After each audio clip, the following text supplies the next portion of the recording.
Hello everyone, our today's question is from GATE-2025. The question is, the Vasquez complex shows a band at 1967 cm inverse for the carbonyl stretching vibration in its IR spectrum. The complex or the complexes that will show an increase in the carbonyl stretching vibration from 1967 cm inverse is or are. First of all, we have 4 questions, option A, option B, option C and option D. This is the Vasquez complex in which the carbonyl stretching frequency is 1967, which is lower than the free carbonyl frequency 2143. Here, according to the equation, stretching frequency is directly proportional to the bond strength. So, because of the iridium backbonding with the carbonyl, there will be the lower in the carbonyl stretching frequency in the Vasquez complex.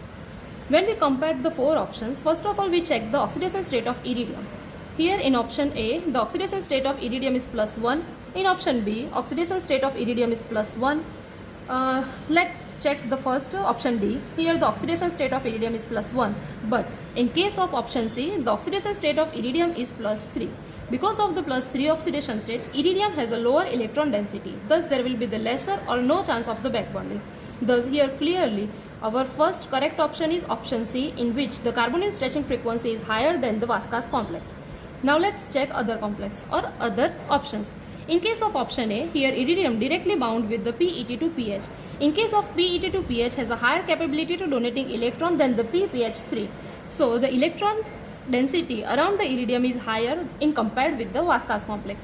Thus there will be the more chances of back bonding with the carbonyl complex, and thus there will be the lower stretching frequency of carbonyl than the 1967. So here our option A is eliminated. In case of option B, the OMe will act as this oxygen will act as the sigma donor.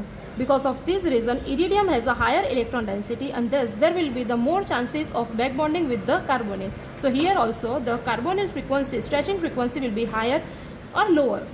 The carbonyl stretching frequency is lower in case of these complexes. So the option B is also eliminated. In case of option D, the nitrogen here acts as a sigma donor, but because of this triple bond and triple bond CMe, this complex will act as the pi acceptor, and because of this reason, iridium has lower electron density in case of option D, and thus there will be the less or the least chances of the back bonding. Thus option D is also the correct answer. So for our this question, option C and option D is correct answer.